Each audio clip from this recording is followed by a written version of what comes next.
Estimados amigos, caríssimos companheiros de ideal cristão, o prazer é muito grande pelos laços afetivos da educação que trago com a questão dos relacionamentos, sobretudo pela oportunidade de debater um texto muito significativo que eu publiquei há por volta de um mês atrás, que trata especificamente desse tema. Ensaio teórico sobre a fragilidade das relações afetivas. Foi num domingo, uma tarde de domingo, que após proferir uma palestra sobre o ódio, alguém me procura narrando que estava sofrendo de um ódio que dominava toda sua forma de pensar. E esse ódio foi oriundo nada mais, nada menos do que o fim de um casamento de 32 anos. Ela havia, segundo ela, sido trocada por alguém mais jovem. E ser trocada por alguém mais jovem, certamente, é algo que dói. Ser trocado já é algo que causa uma ruptura muito grande no nosso viver, na nossa forma de pensar. Porque presenciar um fenômeno de partilha de sentimento ou de rompimento de laços afetivos pode ser considerado como observar a própria morte, que é a nossa morte dentro da consciência do outro. E isso dói. Nós não fomos acostumados a lidar com perdas. E quanto maior for o nosso apego na questão da afetividade, mais nós iremos sofrer. Depois de uma longa conversa entre eu e Maria é o nome fictício que eu dei no texto, para que ela não pudesse, para que preservássemos a identidade dela, nós discorremos sobre as questões que levam à fragilidade da relação e quais seriam os mecanismos hábeis para que ela pudesse, mais uma vez, resgatar a sua subjetividade que havia sido roubada, justamente por esse amor de transferência. Ela transferiu ao outro o poder sobre sua vida. E reconstruir aquilo que está em pedaços, nesse caso específico o coração, não é algo fácil. Pelo contrário, demanda um enorme esforço, porque estamos sempre levados e motivados a cair numa depressão profunda, porque não soubemos e não aprendemos a viver sem o outro. Nós acreditamos, desde longas datas, desde uma herança grega, a imaginar que o outro é alguém que nos completa. E esse mito do andrógeno veio de lá para cá e permanece na nossa cultura, mesmo ela tendo sido moldada significativamente, em sua total maioria, pelo pensamento judaico-cristão. Mesmo assim, acreditamos que somos parte e que precisamos e que só seremos felizes se encontrarmos a nossa metade. Talvez isso faça parte de um pensamento utópico. E o que é uma utopia? Uma utopia é um sonho. O sonho da vida perfeita, do amor perfeito, o sonho da cidade perfeita e de uma forma de viver em que todos se moldem à minha forma de pensar. E toda vez que eu idealizo isso, eu estou criando uma regra não executável, porque isso vai de encontro justamente ao mal-estar da civilização freudiana. Não há como nós fugirmos do mal-estar, porque o mundo não está para satisfazer as nossas necessidades. Freud dizia que nada no microcosmos nem no macrocosmos está para evidenciar a felicidade no ser humano. Mas isso Cristo já havia nos dito. Ele havia asseverado com toda certeza que a felicidade não era deste mundo. E mais, que a felicidade não estava linkada a questões materiais. Antes, ela era um esforço tremendo em adquirirmos e aperfeiçoarmos os campos das virtualidades para que assim nós encontrássemos o reino de Deus, que segundo ele estava dentro de nós. Então, se nada no mundo está para a nossa felicidade, aí nós vamos entender felicidade como um estado pleno de espírito, não a felicidade material a que nós corremos dia após dia, segundo Freud, 3 eram os empecilhos que iriam nos atrapalhar na construção ou na aquisição dessa felicidade. Um era justamente as dificuldades naturais. Enquanto seres vivos, nós temos dificuldades e estamos, ao longo da nossa evolução, nos adaptando às questões da natureza. E nisso estamos conseguindo pontos muito valorosos, já que hoje nós vivemos em harmonia com o meio ambiente. É bem verdade que essa harmonia é uma ficção, uma vez que nós utilizamos de forma equivocada os recursos do meio ambiente, ao invés de preservá-los, nós estamos, na verdade, destruindo. O segundo ponto que iria ser algo antagônico a essa felicidade seria justamente a decrepitude do corpo. Nós envelhecemos.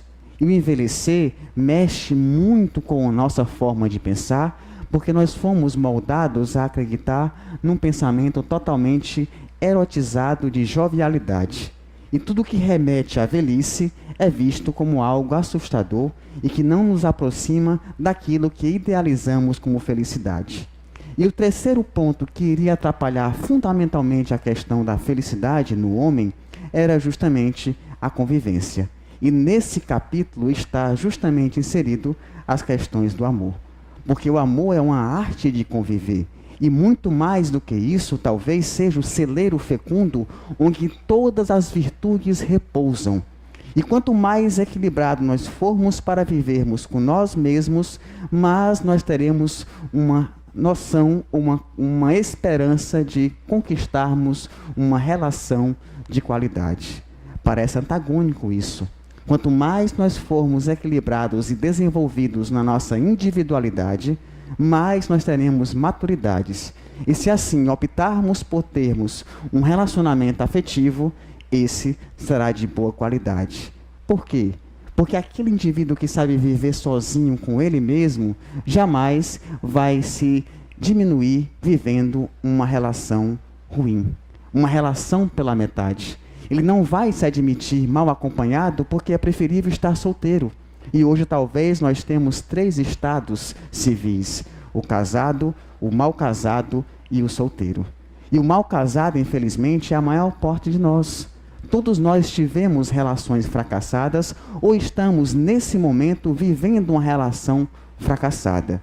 E são inúmeros motivos que nos faz permanecer nessa relação, desde econômicos, sociais, culturais, os filhos, enfim.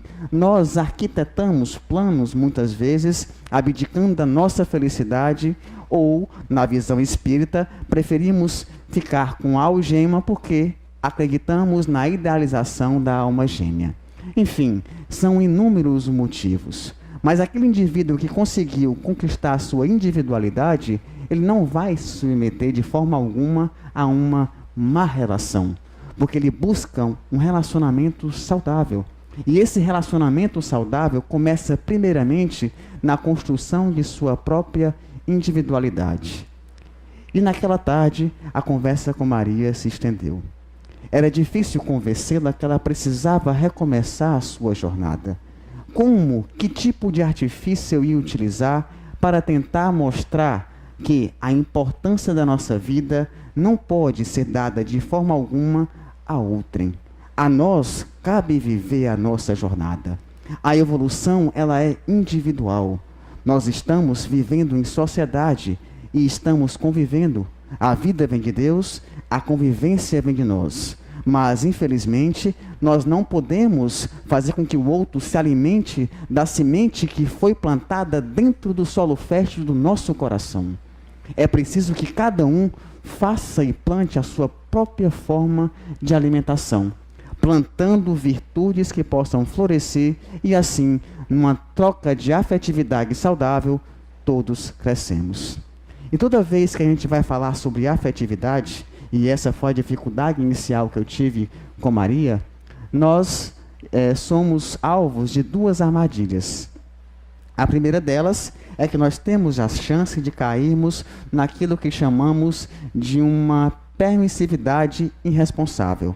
Quando se fala de sexualidade e de sexo, nós temos dois extremos, duas dualidades. Ou uma sexualidade irresponsável, ou uma moralidade castradora. E isso é muito complicado para nós, dentro do meio religioso, trabalhar essa temática, justamente porque nós trouxemos crenças que até hoje são difíceis de serem desvencilhadas. A prova é que nós, mesmo passando por formações acadêmicas e nos tornando médicos, fisioterapeutas, professores, advogados, arquitetos, ainda acreditamos em questões supersticiosas que aprendemos com nossos avós. Parece que renegamos o conhecimento científico e preferimos e optamos por nos apegar às crenças. Isso ainda faz parte do nosso jogo de contendas. Então, eu tenho que fugir dessa armadilha. Essa armadilha inicial que vai me fomentar a uma permissividade sem limites ou a um moralismo castrense. E esse eu comecei a trabalhar a questão da utopia com Maria. Eu falei que nós fomos acostumados a idealizar o relacionamento perfeito. E esse relacionamento perfeito, muitas vezes, está pautado numa cultura judaico-cristã que nos ensinou que as relações seriam eternas, mas não nos explicou como aconteceria a eternidade desses relacionamentos. E eu não posso falar de sexualidade sem lançar um olhar ao passado e observar que em cada momento histórico nós pensamos de uma forma diferenciada acerca do que era amor e sexo. Quem quiser maiores assuntos, maiores fontes de pesquisa acerca dessa temática, eu sugiro que leiam o livro da psicanalista Regina Navarro, que é o Livro do Amor. São 2 volumes, onde ela faz um processo histórico acerca do amor e do sexo. Pois bem, então, para analisarmos a questão da afetividade e o porquê elas se tornaram muito fragilizadas, ou até mesmo se realmente elas se tornaram fragilizadas, ou não seria somente fato da evolução e somente agora estamos aprendendo a amar, que eu acho que é a solução mais viável, porque na realidade as relações não estão frágeis. Nós agora que estamos aprendendo a dar os primeiros passos em matéria de afetividade e amorosidade. Para isso, é só olharmos ao passado. E se olharmos ao passado, certamente, dentro de uma visão da nossa cultura, jamais entenderíamos, por exemplo, como o amor entre 2 homens na civilização grega era algo perfeitamente compreensível. Porque nós não temos o mesmo olhar que os gregos se mantiveram. Se formos perceber, a afetividade, as relações afetivas na antiguidade estavam muito mais ligados à alegria do objeto a que se deseja. E isso era fundamental para se formar os primeiros clãs de polis. A atenção em formar clãs era fundamental para que as pessoas conseguissem conviver. E naquele momento era muito mais fácil saber quem casava e quem descasava. E as pessoas sabiam que precisavam estar casadas para enfrentar as adversidades da natureza que eram bem maiores do que as atuais. Com o passar do tempo, por volta do século X, XI, nós tivemos o período de feudalismo. E nesse momento, nós tivemos uma moldura na forma de pensar o amor. Os casamentos eram, e era necessário que assim fosse, arranjados, porque havia uma necessidade de se manter a perenidade dessa relação para que assim nós conseguíssemos manter o pecúnio, o dinheiro, a herança da família. Era difícil, não existia bancos, então eu tinha que manter a minha riqueza, o meu poder de alguma forma, e para isso eu iria perpetuar os casamentos unindo-me a uma pessoa que também somasse as minhas riquezas. Então nós tivemos nesse momento uma pressão forte dos feudos, ao mesmo tempo em que a igreja abençoava um casamento, mesmo que os noivos não fossem partidários a essa união. Por volta do século XIII, algo foi se modificando e nós tivemos o que chamamos o amor cortês, que é esse amor em que muitas vezes o impossível se fica mais caracterizado. Ou seja, a amada é algo que está distante e quase inalcançável. E aí nós temos exemplos grandiosos como o grande clássico do amor, Romeu e Julieta. Algo externo impedia que eles pudessem construir o campo de afetividade. No caso, a família que eram inimigos. Ao mesmo tempo, tivemos outros exemplos, como o amor entre Tristão e Isolda, onde o amor que era impossível de acontecer. Tristão viaja para buscar a princesa irlandesa, mas no caminho de volta, ele ia buscar para o rei, que era seu tio, mas no caminho de volta, ele bebe uma poção mágica que era destinada ao rei, que era para apaixonar a princesa ao seu rei, e eles acabam se apaixonando e tendo essa impossibilidade de vivenciar esse amor. Esse é o amor cortês. Com o tempo foi passando e com a Revolução Francesa, nós tivemos uma mudança radical na forma de pensar. Os ideais de igualdade, fraternidade, liberdade foram aos poucos tirando o poder da aristocracia e da igreja e repassando esse poder para a burguesia. Com isso, nós começamos a construir uma nova forma de amar que denominamos de amor romântico. E nós, mesmo nesse período moderno, ou pós-moderno, como alguns queiram chamar, ainda vivemos os resquícios desse amor romântico. Talvez por isso nós idealizamos tanto e venhamos tanto a sofrer quando pautamos a nossa vida, a nossa felicidade no coração de outro. Porque por si só, o amor é algo que se dá e não espera-se de volta. Eu opto para amar alguém, mas eu não vou ter certeza jamais se o outro vai me amar de volta. No filme Perto Demais, Closed, nós iremos observar que uma personagem fala a seguinte fala para outra. Ela diz que eu noto você repetir o tempo todo que me ama, eu ouço você falar, eu sinto o seu beijo, eu olho o seu olhar, mas eu não consigo transformar isso que você expõe dentro de mim. Eu não consigo decodificar. Então, por mais que nós amemos e demonstremos esse amor, o outro tem que colaborar e estar sentindo na mesma frequência para que isso seja uma união afetiva de qualidade. Então, por isso nós temos muita dificuldade de amar. E esse amor romântico foi aos poucos moldando a nossa forma de amar. A grande questão é que esses ideais, grande problema, bem dizer, é que esses ideais de liberdade, de igualdade e de fraternidade nos legaram direitos, mas esqueceram de nos dar deveres. E eis que hoje nós somos uma civilização cheia de direitos que queremos a todo custo ser feliz. Porque nesse momento em que eu retiro o poder da aristocracia e do clero e transfiro o poder para a classe burguesa, o paraíso não está mais no céu, como haviam pregado e manipulado a cabeça das pessoas. Todos teriam o direito de ser felizes aqui na terra. E o caminho para essa felicidade era o amor. E aí os casamentos passaram a se modificar. As pessoas eram livres para casar com aqueles quem eles estavam a escolher. Mas como escolher? Quais os critérios mais racionais para escolher um amado? Isso é uma dúvida que permeia na mente dos amantes. Com o pensamento burguês, nós fomos refinando a nossa forma de pensar e intitulamos um casamento de uma maneira racional. Agora, eu escolheria o meu parceiro. E essa escolha seria pautada no amor. Só que eu esqueci um detalhe. A enorme confusão que nós fizemos ao longo dos séculos entre desejo e amor. Entre sexo e amor. E sexo e amor são coisas completamente diferentes. E nós temos que perceber isso. Para Schopenhauer, ele vai dizer que o amor, primeiramente, é um prazer negativo, porque ele deriva de algo que está a me incomodar, que é a ideia que eu preciso de minha cara metade, que eu preciso de alguém para me completar. E eu sofro com essa incompletude. Então, eu encontro paz a partir do momento em que eu encontro o meu parceiro afetivo. Então, ele vai intitular que o amor é um prazer negativo. E o sexo, ao contrário, é um prazer positivo. Ele não depende, ele não deriva de uma situação incômoda. Eu sozinho mesmo posso ter a minha relação sexual por via, por exemplo, do ato da masturbação. Isso já começa a diferenciar o amor.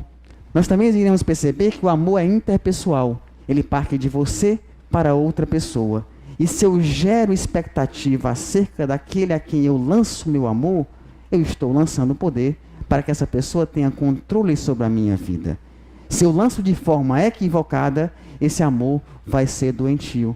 Porque quem não sabe amar, para Freud, sofre. Justamente por isso. Não é à toa que para os gregos a paixão era algo semelhante à doença. E basta observar. Quando estamos apaixonados, deixamos de comer. Acordamos à noites ansiosos, sem saber se o outro ainda nos ama. Nós vivemos essa loucura da paixão, porque a paixão justamente é igual a amor mais medo. O que nós sentimos de ansiedade do outro que não liga, que não manda mensagem, ou que não visualiza a mensagem que eu enviei, não é amor. É o medo que faz parte desse componente, que medo mais amor significa paixão. Quando o medo passa a partir da confiança que vai surgindo no casal, se essa relação é de boa qualidade, o medo vai embora, a paixão se arrefece e o amor ocupa lugar no espaço. E aí nós temos um outro problema, porque nós achamos que pelo simples fato do desejo ir embora, o amor acabou. E eis que muitos casamentos são desfeitos porque nós imaginamos que pelo fato do desejo ter diminuído, o amor acabou. Esse é um dos problemas do campo afetivo. Dentre os inúmeros problemas que, até a Idade Média, nós poderíamos dizer que os impedimentos para um relacionamento eram externos. Era a família que não queria. Na modernidade, esses impedimentos são muito mais internos. Eles estão muito mais ligados à maneira como eu idealizo o parceiro que eu quero para mim. A maneira como eu visualizo o mundo. O tipo de relação que eu quero e o que eu faço da relação que eu possuo. Sim, porque os nossos sentimentos, eles são e pertencem à nossa natureza. Mas o que eu faço desse sentimento é de minha inteira responsabilidade. Então, o que eu estou fazendo dos meus relacionamentos, dos meus sentimentos?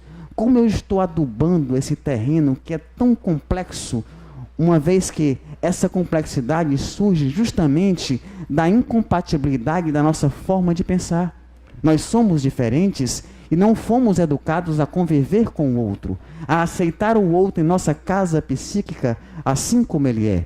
Então, a partir daí, nós teremos já inúmeras dificuldades de nos relacionarmos. Mas esse amor burguês, voltando à situação, ele foi de enorme valia para os dias atuais. Porque foi esse amor burguês que nos rendeu a ideia de família, tão fundamental para que nós fortificássemos as ideias de laços afetivos.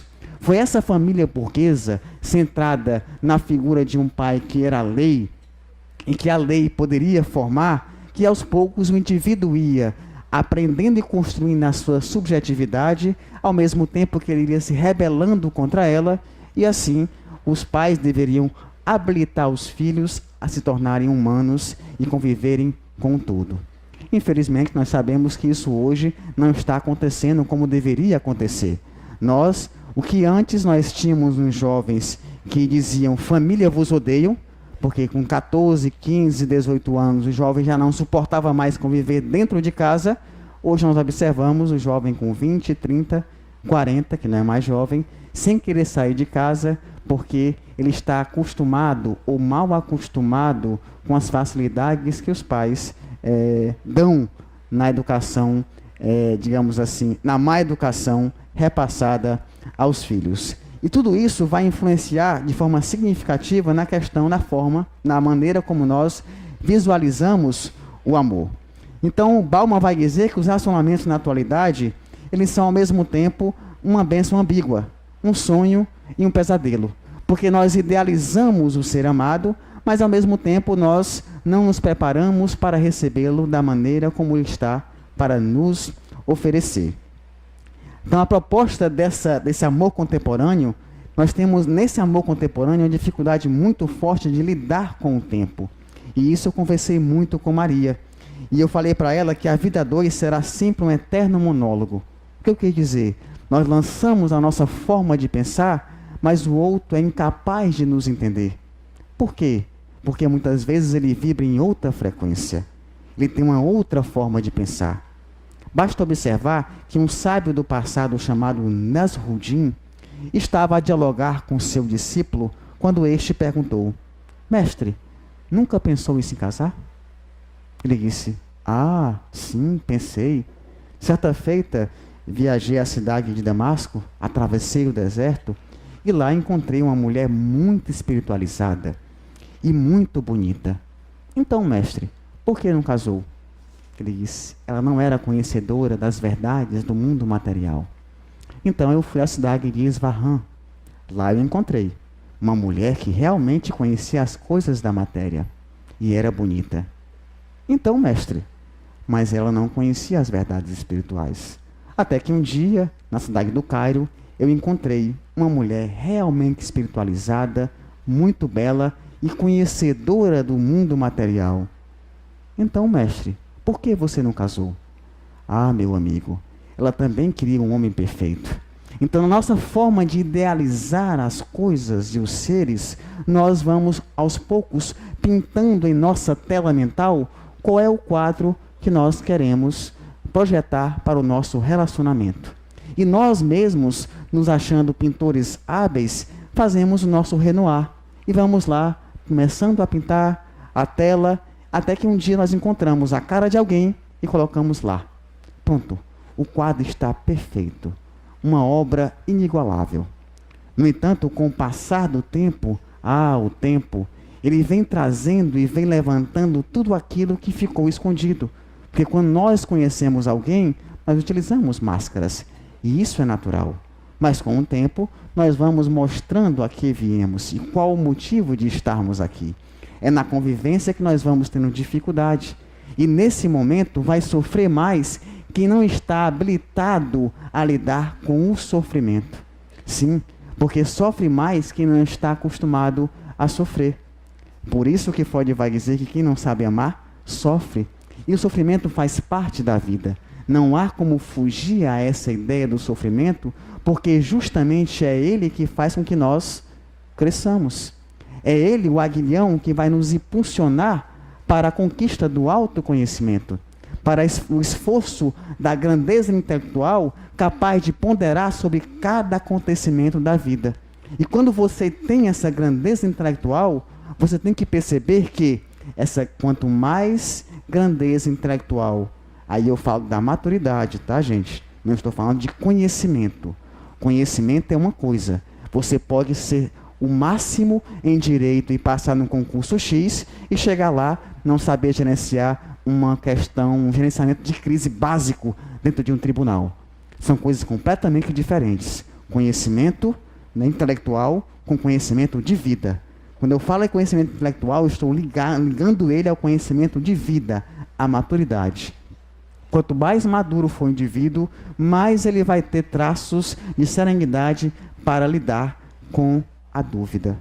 E tem um filósofo espanhol chamado José Ortega y Gasset que fala isso, que o homem evoluído intelectualmente é aquele que tem capacidade de conviver bem com a dúvida, com as incertezas.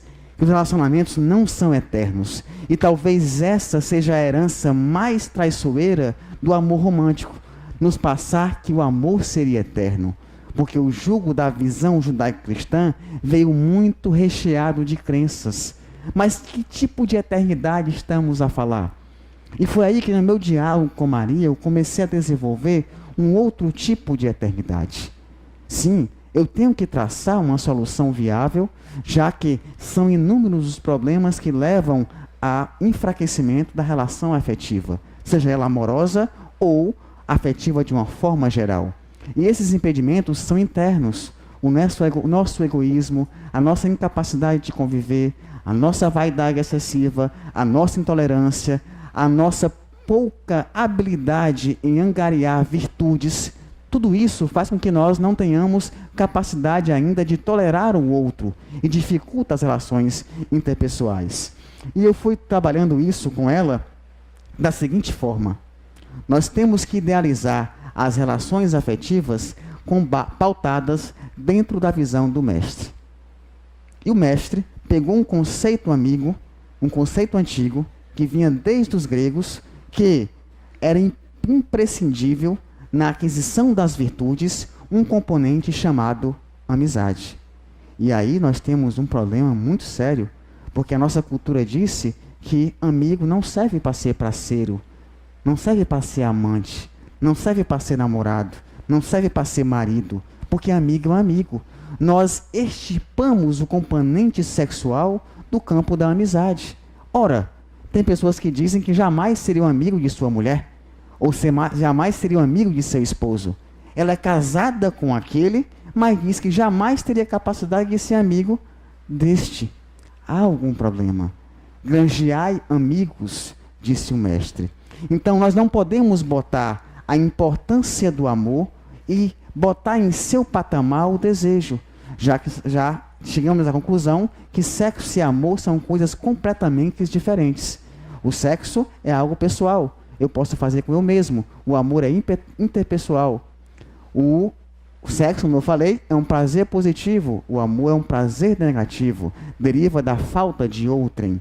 Então daí o amor é paz e aconchego, e essa visão de paz e aconchego talvez ainda venha da ideia de paraíso que nós temos no inconsciente, que é justamente o útero, o local mais confortável que nós idealizamos como paraíso, e que de uma hora para outra nós fomos expulsos deste e passamos aí pelo processo de ruptura nessa ideia de calma, de aconchego.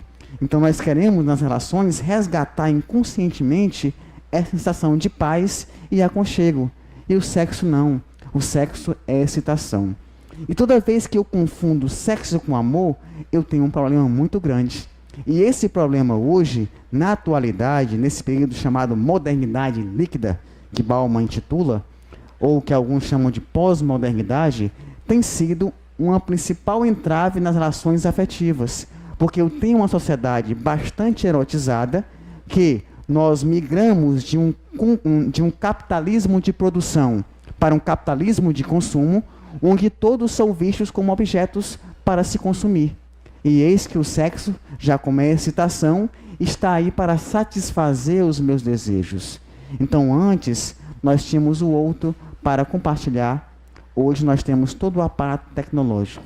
Basta eu ligar um webcam que eu posso me relacionar sexualmente de forma virtual com qualquer indivíduo de qualquer parte do mundo.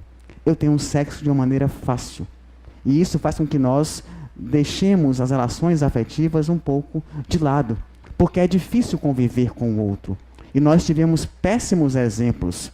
Os nossos pais, os nossos avós, certamente, raríssimas exceções, tiveram relacionamentos saudáveis. Se nós olharmos para um olhar crítico para os nossos pais, para os nossos avós, poucos, felizmente, puderam mostrar aos filhos a beleza do que é estar casado.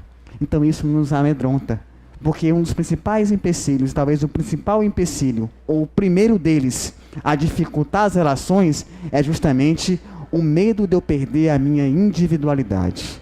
Nós vivemos numa era moderna, e essa era moderna nos facultou inúmeros artifícios tecnológicos de bem viver sozinho. Antigamente não tinha micro-ondas, não tinha internet, não tinha apartamento de um quarto, não tinha máquina de lavar. Ora, hoje eu consigo viver sozinho. Tem McDonald's, antes não tinha. Os homens nem sequer sabiam cozinhar, hoje já são Masterchef. Então hoje mudou tudo de uma maneira em que cada vez mais as pessoas estão cultivando a sua individualidade. E isso não é ruim. Não. A construção de individualidade é algo que está aí e não há como negar e não há como fugir. Faz parte do nosso caminhar evolutivo na construção do autoencontro. Nós vamos, aos poucos, nos conhecendo. E não podemos confundir o egoísta com alguém que é individualista. São características diferentes. Em geral, o egoísta é alguém gregário, que anda em bando porque ele precisa de alguém para parasitar. O individualista, muitas vezes, ele está com ele mesmo, porque ele se sente bem em viver com ele. E se ele usar essa individualidade para o lado positivo, ele vai perfeitamente optar pela justiça e, ao unir-se com outro individualista, vai formar dois inteiros que irão se unir. É o que o Bauman fala. Ao unir a minha solidão com a do outro, eu não estou fundindo e acabando com a minha solidão. São duas solidões que se unem e que ambas irão juntos caminhar e olhar para o mesmo ponto. É o que eu falei no início do texto, quando eu citei Saint-Exupéry. Amar não é olhar para o outro, é olhar junto na mesma direção. Essa ideia do amor romântico, que você ama o outro, queria ir para uma ilha deserta com ele, só funciona 2 semanas. Depois disso, você não aguenta mais ver a cara dele na ilha. Você quer voltar. A verdade é isso. Porque ninguém vive de amor. As pessoas mostram o que são ao longo do seu cotidiano. E a beleza é justamente entender e aprender com o diferente. É saber, dentro de uma expansão de consciência, de uma mente dispersa, o que eu vou fazer com o outro que está dentro da minha vida agora. Sim, porque o outro é um sagrado. O outro é o sagrado. Mas o que é um sagrado? Conta que um monge, né?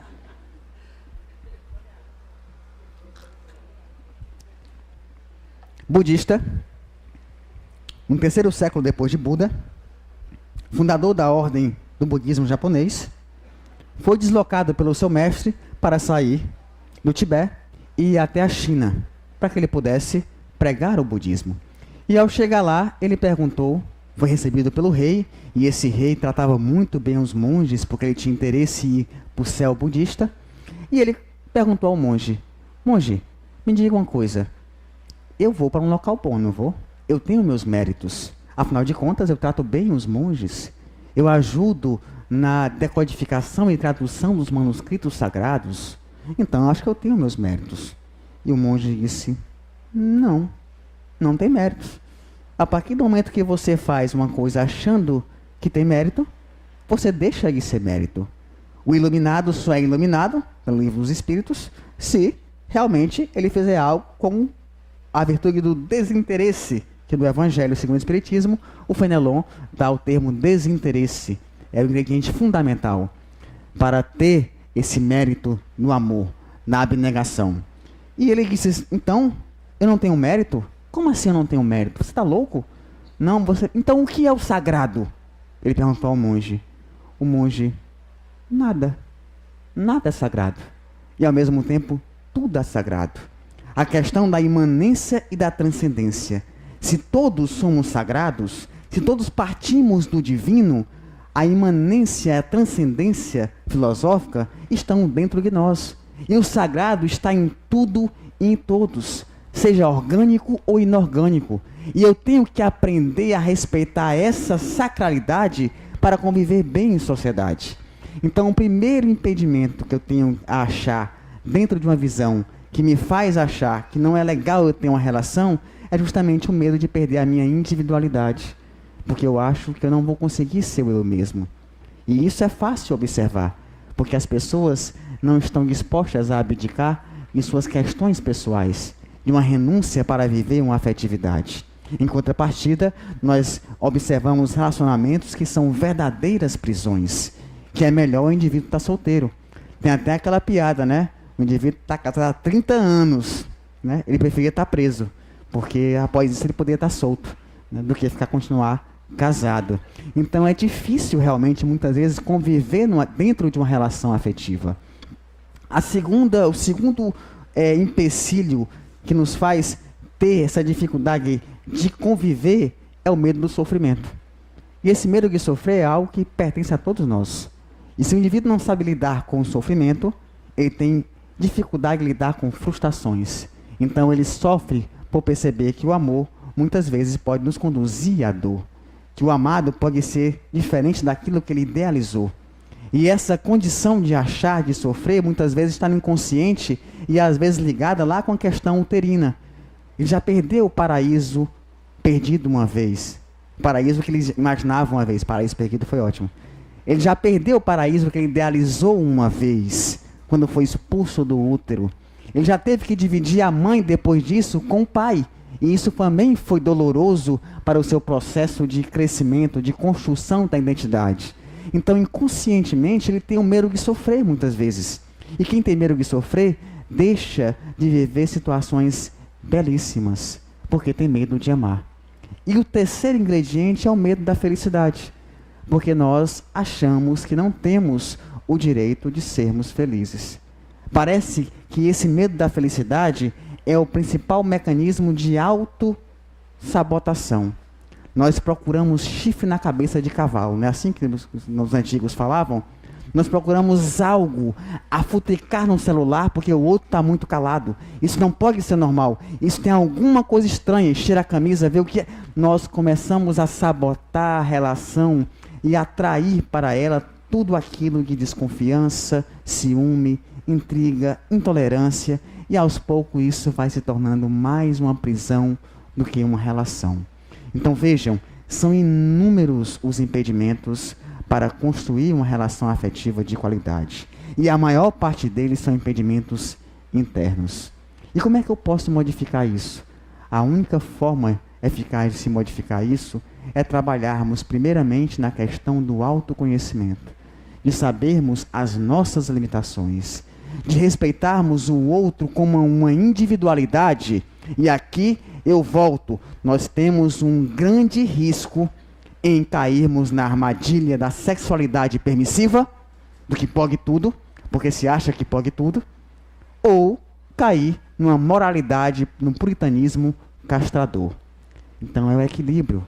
E é isso que nós temos que saber trabalhar, porque as relações afetivas hoje são pautadas por dois perfis, o egoísta e o generoso.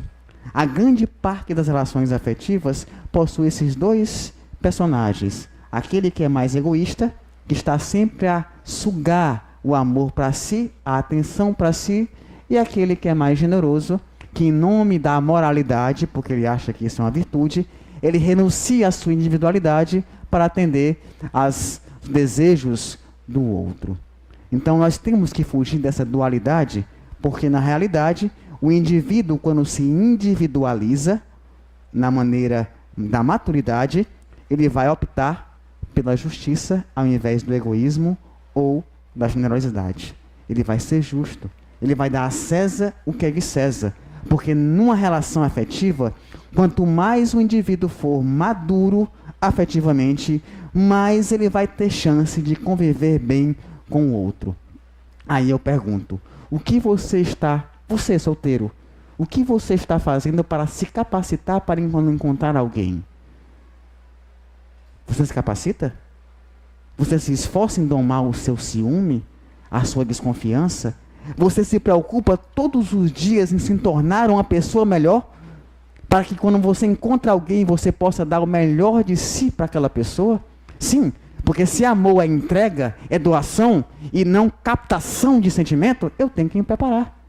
O que você está a doar? O que você pretende doar para o outro? Isso é uma questão que deve permear os nossos pensamentos. E por não permear, nós encontramos o amado e rapidamente o perdemos. Rapidamente o perdemos. Por quê? Porque fugimos desse autoconhecimento. Então, primeiramente, eu tenho que ter consciência do meu autoconhecimento, da certeza que os impedimentos para uma relação afetiva estão ligados, primeiramente, a questionamentos internos. E nesse capítulo, todos nós somos aprendizes. Eu hoje me esforço muito por esse tema e eu gosto muito dele, porque ao longo dos últimos 16 anos eu venho tendo que aprender com relacionamentos. Eu tive uma vida afetiva muito conturbada. Não convence agora eu contar a minha vida, mas em outra palestra eu posso contar. E eu tive que aprender, estão curiosos, né? E isso, cada uma dessas lições foram certamente um aprendizado grandioso. E sempre eu disse para mim mesmo, quando eu recorria à psicologia, à sociologia, à antropologia: é isso? Tá. Quer dizer que a limitação está em mim. Ok.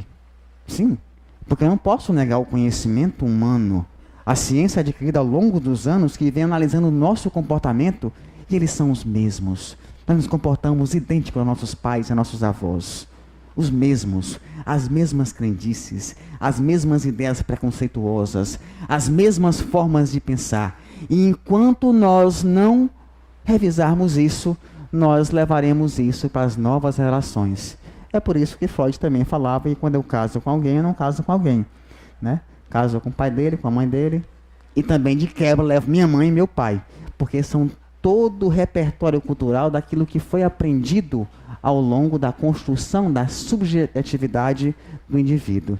Então, o primeiro ponto, reforma íntima, é fundamental para nós conseguirmos ter sucesso nessa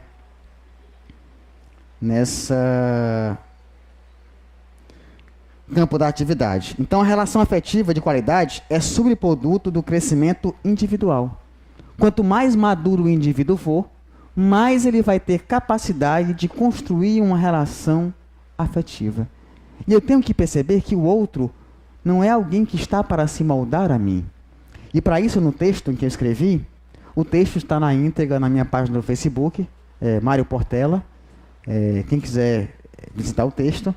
E lá eu cheguei ao seguinte raciocínio com Maria.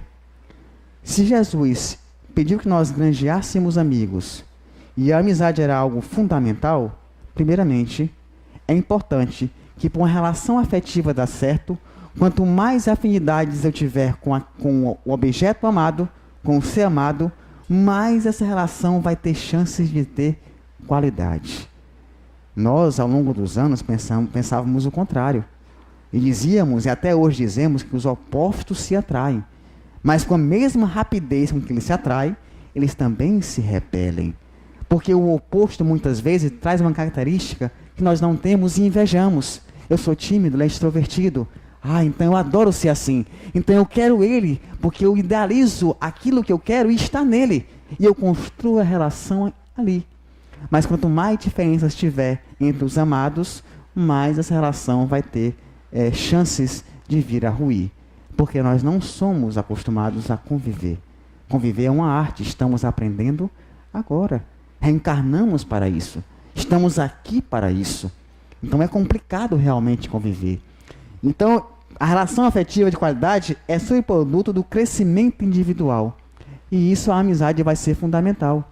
Quanto mais afinidade eu tiver, e não é só afinidade na cama não, tá, gente? Porque enquanto está assim, na horizontalidade, é muito fácil. Na cama tudo se resolve no sexo.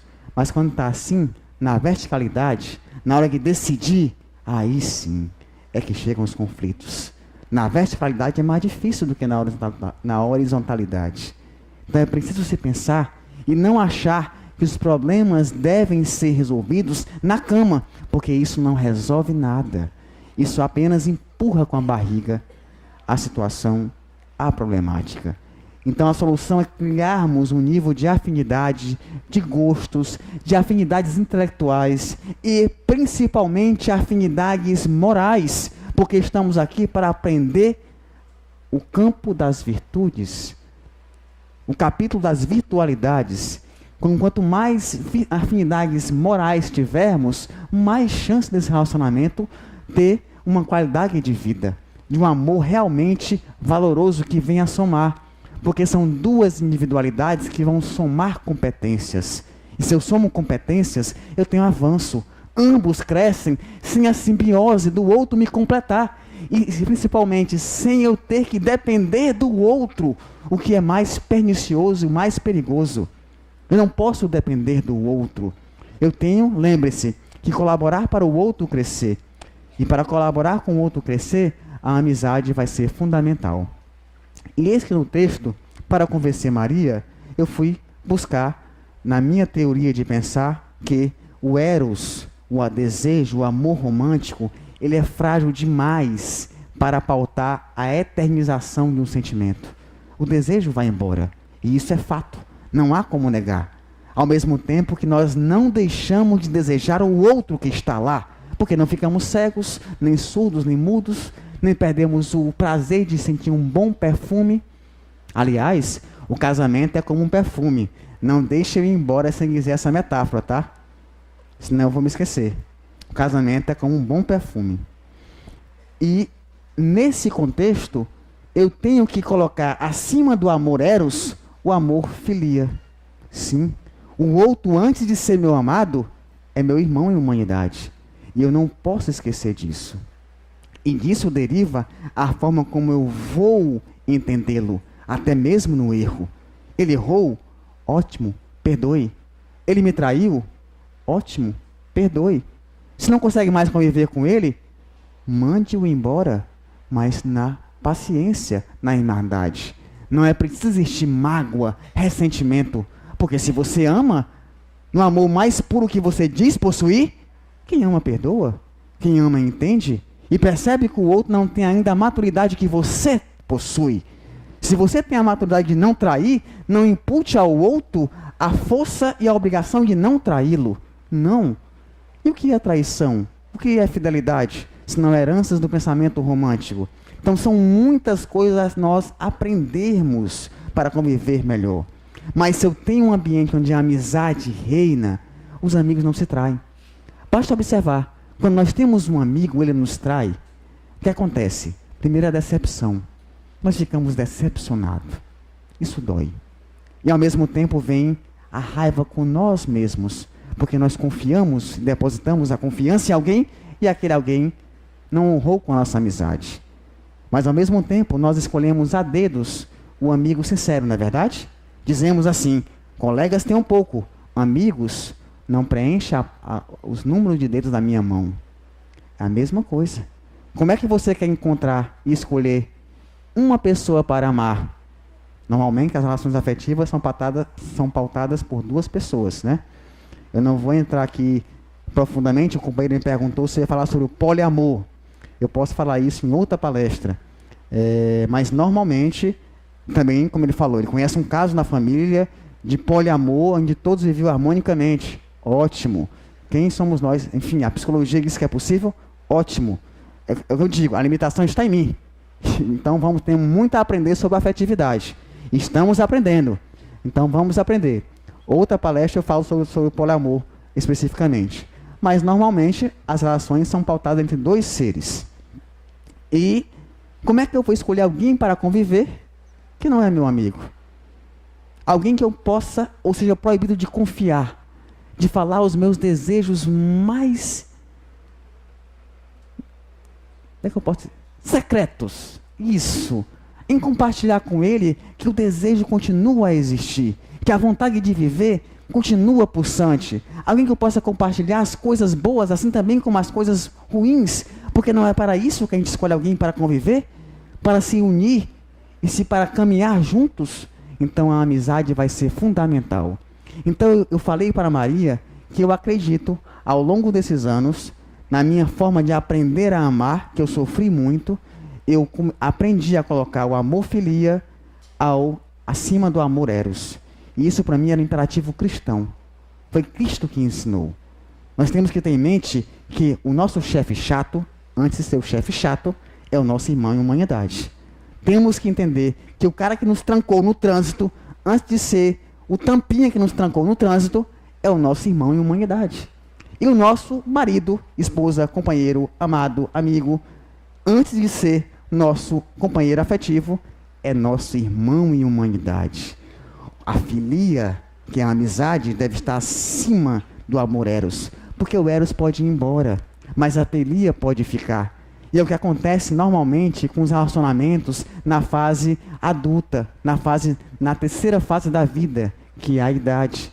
O desejo vai embora, mas o amor fica em forma de amizade, de companheirismo, e ambos crescem juntos e compartilham o final da existência, juntos, para assim poderem crescer. Então, esse amor-filia deve estar acima desse amor eros, para que eu possa valorizar o outro como um ser livre, respeitando a sua liberdade, porque o casamento, a relação afetiva, não pode ser jamais uma prisão, onde o outro tenha que mentir o tempo todo, tenha fingir o tempo todo que parou de desejar, que não pode sequer olhar para o lado que você já acha que está lhe traindo. Não pode ser uma prisão. Ninguém suporta viver num ambiente desse durante 10, 15, 30 anos. Por isso que eu coloquei um vídeo inicialmente com o filósofo Luiz Felipe Pondé, que falava sobre vários tipos de pessoas que davam as suas formas de pensar sobre o casamento. Era a visão delas. E cada um de vocês tem uma visão específica acerca do amor. E isso é importante, porque no amor só há uma verdade. De verdade. Dê verdade aquilo que você sente, aquilo que você diz sentir. Agora, para dar verdade a ele, você tem que aproximá-lo, o amor, aquilo que ele realmente é em sua essência. Entrega, gratidão, amorosidade, afetividade. Porque amor não é cobrança. Amor não é egoísmo. Amor não é a vaidade ou o seu princípio narcísico em primeiro lugar. Não. O amor é algo nobre, puro, pleno. E eu finalizei o texto lá citando uma certa parte do diálogo lá de Platão, onde eles estavam a conversar, que talvez seja o maior celeiro de visões acerca do amor, porque o enredo é todo em torno da afetividade, do sentimento do amor. E eu finalizei isso. O amor é essa alquimia da vida, é esse divino que faz com que nos aproximemos do sagrado. E o sagrado está em tudo. Então o meu tempo está acabando. Eu vou só finalizar falando um pouco sobre o amor na terceira idade, rapidamente, e falar a historinha do amor e o perfume. Não me deixe esquecer. Então o amor na fase de longevidade também tem sido um problema. Ou seja, há algumas pessoas que chegam a 30 anos de casado, 50 anos de casado. A dona Marli, se eu não me engano, seus Zezitos, 54 anos de casado, bodas de turmalina, alguma coisa assim, a gente estava vendo na semana passada. Haja paciência. Enfim, viver com o outro ainda é possível. E nós vemos exemplo de pessoas que são felizes. A exemplo do rapaz do vídeo. Mas a era moderna, essa era que prega um erotismo juvenil, faz com que muitos de nós abdiquemos da boa convivência que certos casamentos têm e possuem para viver uma aventura amorosa. Sim, nós temos medo de envelhecer. E esse medo de envelhecer faz com que nós pulemos fases. Porque antes nós tentávamos adequar o corpo, a alma, à realidade do corpo. Então a criança vivia muito bem a fase de infância, ia se adequando relativamente à fase de adolescência, até chegar à fase adulta e chegar à velhice. Hoje nós queremos adequar o corpo à nossa alma. E eis eu com 50 anos, me acho na vitalidade de um boizinho de 20. E quero pensar como um boizinho de 20. E me vestir como um boizinho de 20. E depois que inventaram o azulzinho, acabou os meus problemas. Eu estou com o vigor sexual de alguém de 20. Aí eu tenho um problema. Porque muitas vezes a nossa companheira afetiva não tem mais aquele vigor, porque a questão da parte feminina, dos hormônios, ainda é um tabu em muitas mulheres. Vi recentemente uma reportagem no Fantástico, com o Dr. Drauzio Valera. É isso aí. Enganchou, eu não vou mais falar, porque não vai conseguir sair. E ele falava, o Drauzio, sobre a dificuldade que poucas mulheres faziam a reposição hormonal. E elas deixavam a parte sexual ainda no início da menopausa, enquanto os maridos continuavam com todo o vigor, graças ao azulzinho. E eis que o indivíduo psicologicamente ativo e acha capaz e viril, ele começa a retroceder na sua fase de vida. Na terceira fase da sua vida, não sei se é a melhor fase, mas a terceira fase, que é a idade da velhice, da maturidade, onde o indivíduo deveria repousar e refletir, porque a terceira fase da vida é uma fase reflexiva, estamos já quase voltando para o lado de lá, para a pátria espiritual. E na terceira fase de vida, o indivíduo volta para a segunda fase e começa a reviver os mesmos problemas. Troca a mulher pela boizinha de 20, igual o marido da Maria. Faz logo um filho, ou seja, volta a recriar os mesmos problemas da segunda fase. E transforma a vida toda no inferno. Ou seja, nós temos que entender tudo isso. Esses mecanismos de facilidades muitas vezes podem nos arrastar para falsas ilusões daquilo que é amor. Então, por isso, nós temos que aproveitar. Nós que iremos envelhecer, estamos envelhecendo e isso é fato, porque nós temos dificuldade em conviver com o tempo. Eu, praticamente, tenho muita dificuldade. Cada dia que eu olho para o espelho e vejo um fio de cabelo meu a menos, isso me causa uma dor gigantesca. Não vou mentir. Eu não quero ser careca. Ponto. Mas eu sei que eu não vou conseguir fugir disso. Mas vou. E todo dia digo a mim mesmo. um dia menos, um dia menos. Hoje ainda tenho, mas eu sinto ele tá indo embora a cada dia, e isso dói. Ou seja, mas, brincadeiras à parte, eu estou me preparando para a velhice, e desejo que vocês também se preparem, não só no campo afetivo, mas em todos os campos do conhecimento, porque eu quero me tornar, não um velho, mas sim um ancião. E um ancião é aquele que é sábio, é aquele sábio do passado que todos vinham buscar um pouco de conhecimento acerca da vida. Então eu batalho todos os dias para me tornar um ancião. Careca, eu sei, enfim, posso fazer nada, mas um ancião, né? Quase um monge, né? Se fosse budista seria um monge, já estava lá com a careca já feita, mas um ancião. E então, gente, eu tive que cortar alguns assuntos, já passei do tempo. O tema é bem interessante.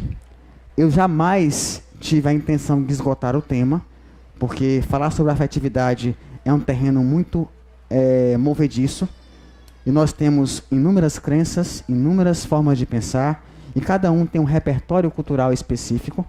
O que nós fizemos foi pincelar um pouco de ética acerca das relações, e o exemplo maior fica em recebermos, vou falar do perfume,